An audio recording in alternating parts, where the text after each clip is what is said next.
ونصلي على رسوله الكريم اما بعد اعوذ باللہ من الشیطان الرجیم بسم اللہ الرحمن الرحیم. جناب فائنانس منسٹر جاوید منور صاحب, ممبر اسمبلی ایوب وزیری صاحب, معاون خصوصی irrigation and water management Baqir Sheikh صاحب, کوآرڈینیٹرز اور اس حلقے کے ہمارے پاکستان تحریک انصاف کے کینڈیڈیٹ آغا بہشتی صاحب, عمائدین بدلس, عمائدین نگر, حاضرین محفل, آپ سب کو میری طرف سے السلام علیکم ورحمۃ اللہ وبرکاتہ. مجھے آج بڑی خوشی ہے کہ میں اپنے وعدے کے مطابق آپ لوگوں کے بیچ حاضر ہوں. بہرحال آغا صاحب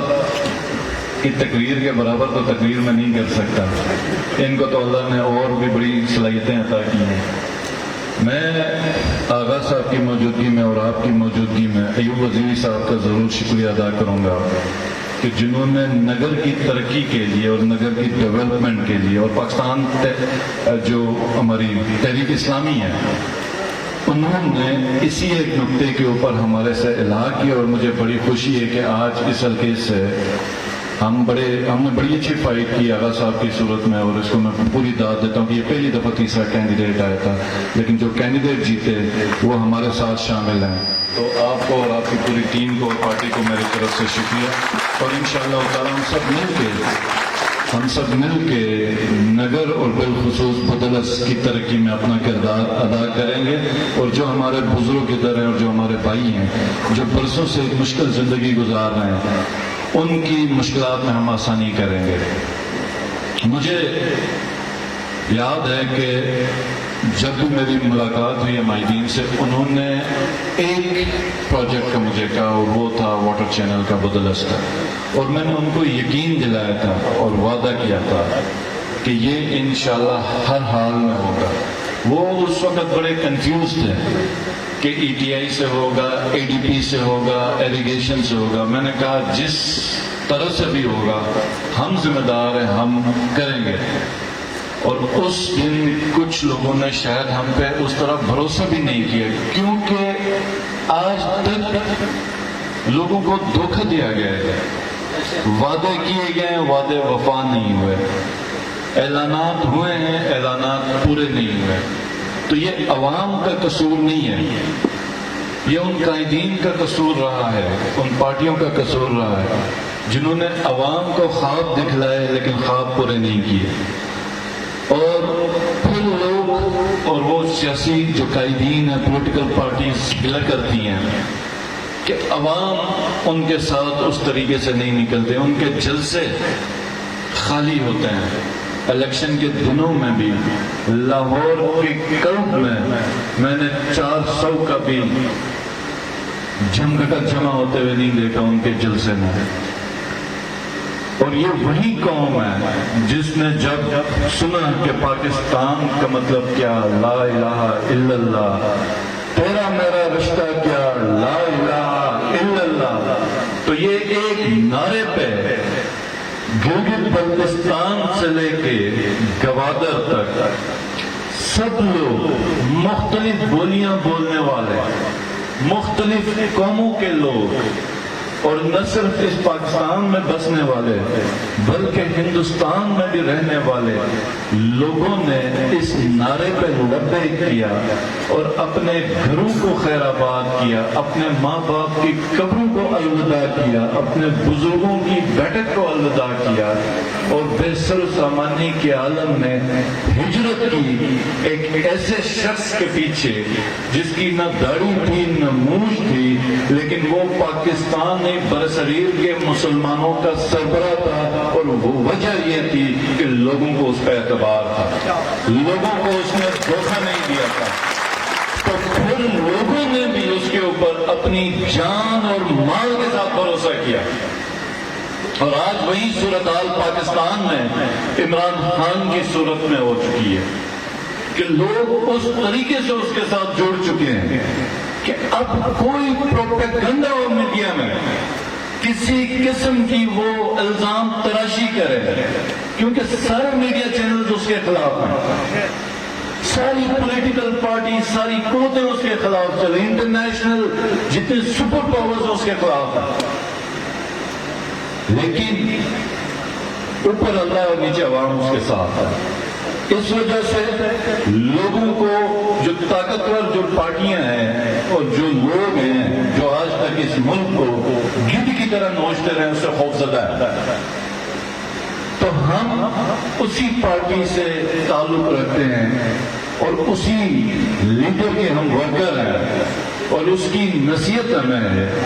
کہ ہم نے اور ہماری جو پارٹی کا جو بنیادی گورننس کا جو فلسفہ ہے، ایک تو انصاف، برابری کا نظام، کہ اس گاؤں میں یا اس شہر میں یا اس صوبے میں یا اس ملک میں قانون کا خوف یکساں ہو، عام آدمی کو بھی ہو، طاقتور آدمی کو بھی ہو، ایس پی کے بیٹے کو بھی ہو، کسی مزدور کے بیٹے کو بھی ہو، کہ اگر اس سے کہیں خطا ہو تو سزا یکساں ہے، برتاؤ یکساں ہے۔ اور دوسری چیز ان کی ہمیں نصیحت رہی اور جو انہوں نے بتایا کہ یہ جو پارٹی ہے اس کا نظریہ ہے کہ جو نظر انداز کیے ہوئے لوگ ہیں، جو معاشرے کا جو نچلا طبقہ ہے، اس کو اوپر لے کے آنا اور ان کی خدمت کرنی ہے۔ تو آج اسی سلسلے میں ہم ادھر حاضر ہوئے ہیں کہ ایک تو اپنا وعدہ آپ لوگوں کے ساتھ وفا کریں کہ آپ یہ نہ کہیں کہ بعد میں کہ یہ ایک پولیٹیکل پارٹی آئی تھی، یہ لوگ آئے تھے، یہ بھی پچھلوں کی طرح وعدے کر کے بھاگ گئے یا بھول گئے۔ تو ہم آج اپنے وعدے کا اعلان کرنے کے لیے آئے ہیں۔ میرے ساتھ میرا سیکرٹری بھی بیٹھا ہوا ہے کہ مجھے نہیں پتا کہاں سے پورا ہوتا ہے، 1 مہینے کے اندر مجھے بدلس کا واٹر چینل اپروو چاہیے، چاہے 12 کروڑ میں ہوتا ہے، چاہے 20 کروڑ میں ہوتا ہے، چاہے مارکیٹنگ میں ہوتا ہے یا چاہے ایجوکیشن میں ہوتا ہے۔ یہ میری طرف سے آپ کا اعلان ہے اور میری طرف سے منظور ہے یہ آپ کو۔ خالد خورشید،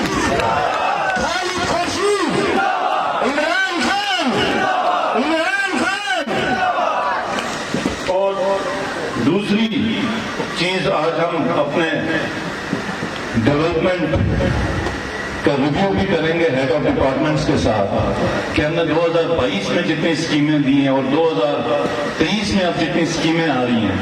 ان کی پروگرس کیا ہے، کتنے کے ٹینڈرز ہیں۔ جیسے منپن میں ہم نے ایک سیویج کا سسٹم دیا تھا اور اس کے اوپر ایک روڈ دی ہے جو اوپر ایک اسٹیڈیم بنانے کا ہمارا خواب ہے کہ انشاءاللہ آئندہ دنوں میں پی ایس ایل کے میچز، ہماری خواہش، میری خواہش ہے، میرا خواب ہے کہ راکا پوشی کے دامن میں نگر کی وادیوں میں یہ کرکٹ ہو جائے۔ تو یہ ایک ہمارے پاس لمیٹڈ بجٹ ہے، لمیٹڈ پیسہ ہے۔ اور ایک چیز میں آپ لوگوں کو بتاؤں کہ قومیں وہ ترقی کرتی ہیں جو جمع کرتی ہیں حکومت کو۔ یہ حکومت آپ لوگوں کی ہے تو آپ لوگوں کے پیسوں سے چلنی ہے۔ یہ یاد رکھیے کہ دنیا میں کوئی ایسی حکومت کامیاب نہیں ہو سکتی جو حکومت کو کسی اور لوگوں کے لیے اور پیسہ کسی اور کا ہو۔ دنیا کی جتنی بھی طاقتور حکومتیں یا طاقتور ملک ہیں یا ترقی یافتہ ملک ہیں، وہاں کے عوام اپنی انکم کا 40% حکومت کو جمع کرتے ہیں ٹیکس کی صورت میں یا کسی اور مد میں، تو ان کے پاس وہ پیسہ ہوتا تو وہ پھر دوبارہ خرچ کرتے ہیں۔ ہم کو بڑی ترقی کرتے ہیں۔ ہمارا ڈیولپمنٹ کا خرچہ اتنا ہی ہے جتنا باقی صوبوں کا، آبادی بہت کم ہے لیکن رقبہ اتنا۔ اب گلگت سے نگر کو ہم نے روڈ تو بنانی ہے، بے شک اگر 2 حلقوں میں ہم یہ کہیں کہ ٹوٹل رجسٹر ووٹ 35,000 بھی ہے، جو کہ ہمارا پیچھے کا ایک ایم پی اے یا ایک ایم این اے کا حلقہ بھی نہیں بنتا۔ میرا اپنا ضلع، اس کے اگر رجسٹر ووٹ نکالیں تو پورے 2 حلقوں کا ایک ایم پی اے کا حلقہ نہیں بنتا۔ وہ بات اپنی جگہ پر، آبادی کم ہے لیکن کنسٹرکشن کی کاسٹ میں ہمیں 300 کلومیٹر کا کنسٹرکشن کرنی پڑتی ہے روڈ کی، اور چونکہ نہ ہمارے پاس سریے کی فیکٹری ہے نہ سیمنٹ کی فیکٹری ہے تو کنسٹرکشن بھی ہماری مہنگی ہے۔ اب پنڈی میں ایک کالج لگا بنا ہے تو آپ 30 لاکھ کی آبادی کو وہ کالج ہے، وہ ایک کالج بن گیا، اچھا بن گیا۔ ہمارے یہاں پہ اب 50 گھرانوں کا ایک گاؤں ہے، اس کو ڈسپنسری بھی چاہیے، اس کو واٹر سپلائی بھی چاہیے، اس کو ویٹرنری کا دفتر بھی چاہیے، اس کو ہیلتھ ڈسپنسری بھی چاہیے، اس کو پرائمری اسکول بھی چاہیے، اور ساتھ والے گاؤں میں اس کو مڈل اسکول بھی چاہیے۔ اب ہم یہ نہیں کہہ سکتے کہ بھائی تمہاری تعداد کم ہے تو اس میں تمہارا حق نہیں ہے، ہم نے اب بنانا ہے۔ ہماری پاپولیشن تقسیم در تقسیم ہے دور دور علاقوں میں، تو کنسٹرکشن ہماری اسی حساب سے ہوگی، اور جب کنسٹرکشن ہوگی تو اس میں ایچ آر بھی ہم نے اسی حساب سے رکھنی ہے۔ بجٹ ہمارا پورا بجٹ 50 سے 60 ارب روپے نہیں ہے، اور یہ آپ یہ سمجھیں کہ ہمارا رقبہ کے پی کے ساتھ ہے، کے پی میں بھی ہماری پاکستان تحریک انصاف کی حکومت ہے، وہاں شاید 300 ارب روپے ان کا خالی ڈیولپمنٹ کا فنڈ ہو، ہمارا کل ملا کے 60 ارب روپے نہیں بنے گا، 70 ارب روپے نہیں بنے گا، جس میں تنخواہیں بھی 40 ارب 41 ارب خالی تنخواہیں ہیں۔ تو ایسے میں قوم کیسے ترقی کرے گی؟ نمبر 1، ہم اپنی ذمہ داری کا احساس کریں گے، ہم اپنی ذمہ داری کا احساس کریں گے۔ اسلام میں یہ جو زکوٰۃ کا نظام ہے، وہ جو نظام ہے وہ یہ ہے کہ ایک جیسے یہ گاؤں بطلس ہے، بطلس میں جو امیر لوگ ہیں جن کو خدا نے پیسہ دیا ہے، امیری دی ہے، ان سے پیسے لیے جائیں اور اس گاؤں کے غریبوں پہ خرچ کیے جائیں۔ اگر امیر معاشرے میں کردار ادا نہیں کریں گے تو غریب مشکلات میں ہوگا۔ تو یہاں پر جب بھی گلگت بلتستان میں ریونیوز کی بات ہو گئی تو ہمیشہ ایسے عناصر نکلے جن کو دینا پڑتا تھا ان لوگوں کو بہکایا گیا جن کے فائدے کی بات تھی۔ بجلی کا یونٹ، میں آپ کو صرف ایک چیز آپ کو فگرز بتاؤں گا، ہم 2 سے 3 روپے بجلی کا یونٹ دے رہے ہیں، ہمیں جو بجلی کا یونٹ پیدا کرنے میں 12 سے 15 روپے حکومت کے لگ رہے ہیں۔ اسلام آباد میں اس وقت یہ 24 سے 25 روپے کا یونٹ گیا ہوا، ہم 2 سے 3 روپے دے رہے ہیں، تو اس پہ ہمیں کیا پھر مسائل ہوتے ہیں؟ ہمارے مسائل یہ ہوتے ہیں، اور پھر کئی لوگ وہ 2 سے 3 روپے بل بھی نہیں دیتے، 2 سے 3 روپے بھی بجلی کا بل نہیں دیتے، تو ہم 2 روپے یونٹ کی سالانہ بجلی بیچتے ہیں، اس میں سے ہمیں ریلیز یہ ہے کہ پھر چونکہ ہم نے 2 روپے کے حساب سے کیا ہے تو ہمیں ادھر سے حکومت سے پیسے دینے پڑتے ہیں، حکومت سے جب پیسے دینے پڑے تو وہ اربوں روپے سیلریز کی 4-5 ارب روپے تو صرف تنخواہوں میں، کہ بجلی کا تو نظام ایسا ہے کہ کم سے کم پر خرچ ہو جائے۔ اور آج تک اس بجٹ میں جو میں نے پہلی دفعہ آ کے دیکھا تو بجٹ کے تقسیم کے 2-3 موٹے اصول تھے، ایک سیلریز، دوسرا آپریشنل کاسٹ۔ حکومت کی ذمہ داری صرف ملازمین کی تنخواہیں دینا رہے گا، ملازمین صرف 50,000 ہیں، ہماری آبادی 20 لاکھ، باقی 19.5 لاکھ کا کیا کوئی حق نہیں ہے حکومت کے اوپر؟ کیا حکومت نے ان لوگوں کے اوپر جن کی ملازمت بھی نہیں ملی ان کے اوپر کوئی خرچہ نہیں کرنا؟ کیا ان کی فلاح و بہبود کا کوئی باقی ساری حکومتیں پنجاب کرتی ہے، کے پی کرتی ہے، سندھ کرتی ہے، وہ ایچ اے کے بھی کرتی ہے، تو کیا گلگت بلتستان کی حکومت نے اپنے غریب لوگوں کا، بیواؤں کا، یتیموں کا، مسکینوں کا خیال نہیں رکھنا؟ کیا ہمارے یتیموں کا کوئی وارث نہیں ہے؟ کیا ہمارے غریب اسی طرح ہی رہیں گے؟ کیا ہم نے کوئی فیصلہ نہیں کرنا جس طرح باقی قومیں، باقی حکومتیں کرتی ہیں؟ تو میں نے ریونیو اتھارٹی بنانے کا فیصلہ کیا کہ ہم اب اپنا ریونیو قائم کریں گے اور اپنے لوگوں کے اوپر خرچ کریں گے۔ 30 ارب روپے صرف ایچ اے کے کی حکومت کرتی ہے، ان کا 5,000 مربع میل ہے، آپ کا 27-28,000 مربع میل ہے، ان کی آبادی 40 سے 45 لاکھ ہے، تو آپ کی 20 سے 25 لاکھ تو آپ کی بھی ہے۔ تو جب اتنے چھوٹے سے رقبے میں ڈبل یا ٹرپل آبادی کے ساتھ وہ 30 ارب جا سکتے ہیں، تو آپ دنیا کے اس خطے پہ بیٹھے ہوئے ہیں جہاں پہ آپ شاید 60 سے 70 ارب روپے خود اپنا ریونیو قائم کر سکیں گے۔ اور میں ایک ایسا نظام بنا کے جانا چاہ رہا ہوں گلگت بلتستان کے لیے کہ میرے پاس جو بھی حکومت ہے وہ پیسوں کے معاملے میں در بدر نہ ہو، اپنے لوگوں کے اوپر خرچ کرنے کے لیے۔ تو انشاءاللہ تعالیٰ آپ کو یہ نظام بھی بنا کے دیں گے۔ یہ گندم کے مسئلے پہ بھی ہمیشہ سے ہی منافقت اور سیاست ہوتی رہی ہے، وفاق میں جا کے پرائسز بڑھانے کی بات کر کے معاہدے کر کے آتے تھے، اور ادھر جب وہ حکومت سے باہر ہوتے تو پھٹے کرتے تھے۔ ہماری 1 سال کی حکومت نے ہمارے پہ جب بھی پریشر ڈالا کہ ہم نے صاف انکار کیا، نہ کوئی معاہدہ کرنے کا ہم نے کہا، اور ہماری کیبنٹ میں بھی ہے تو ہم نے انکار کیا، اور جس وقت ہمارے پاس ڈیفیشنسی آئی تو ہم نے اپنے سے جیب سے 1 ارب روپے دے کے ڈیفیشنسی ختم کی۔ لیکن اب حالات یہ ہیں کہ ہمیں اس کے اوپر بھی کوئی فیصلہ کرنا پڑے گا، کیونکہ اب مارکیٹ کی پرائس اور گندم کی پرائس میں اتنا بڑا فرق آ گیا ہے کہ ایک یا تو یہ ہے کہ جتنی 8 ارب کی سبسڈی اس میں 10-11 لاکھ کی بوری گندم آئے گی، وہ جتنی بس تقسیم ہوتی ہے تقسیم کی جائے اور شارٹیج برداشت کیا جائے، یا ہم یہ کریں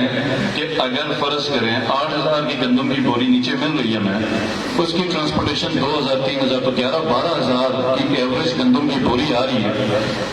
تو اس پہ ہم 8 ارب روپے کی سبسڈی ملائیں اور جو ڈیفیسٹ ہے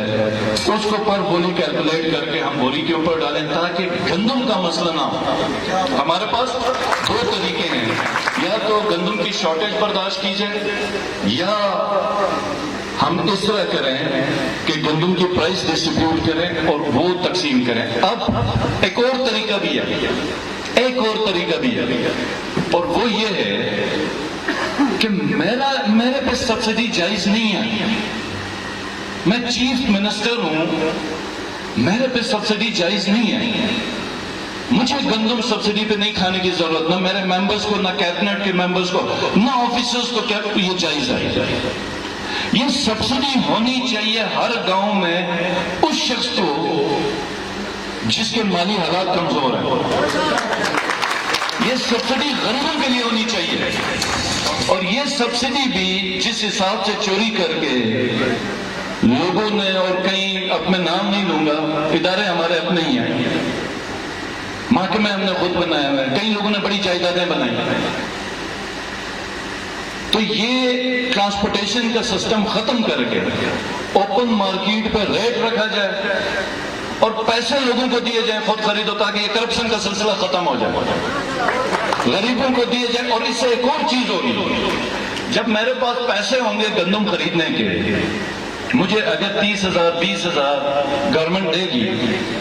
تو میں پھر بیٹھ کے یہ بھی سوچوں گا کہ میں آلو کی کاشت چھوڑ دوں اور گندم خود اگانا سٹارٹ کروں، کیونکہ ہمارا زمیندارہ ختم ہو گیا۔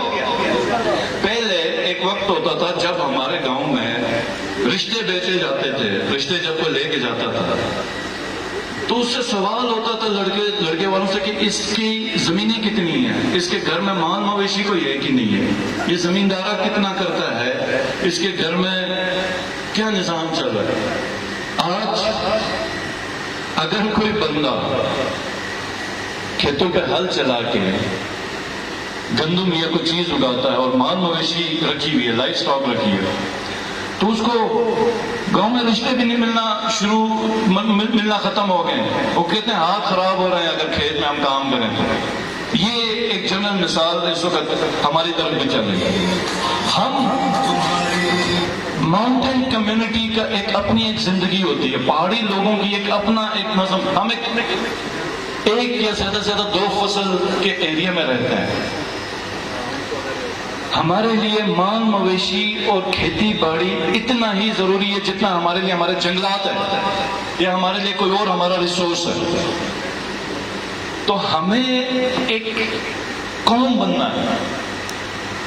ہم نے ایک ایسی قوم بننی ہے کہ لوگوں نے ہمارے پہ رشک کرنا ہے، لوگ ہمارے فالو کریں، نہ کہ زنگ آلود جسم بنے اور انتظار میں بیٹھے ہوں کہ کوئی ہمیں گرانٹ دے، کوئی ہمیں اضافی پیسے دیتا جائے اور ہم مانگتے جائیں اور کھاتے جائیں۔ ہم نے محنت سے دل نہیں چرانا، محنت کی طرف جانا ہے۔ اور آج جو بدلس کا یہ پروجیکٹ کا اعلان کرتے ہوئے مجھے ایک چیز بہت زیادہ خوشی ہو رہی ہے کہ جب یہ پروجیکٹ ہوگا تو آپ کھیتی باڑی کریں گے،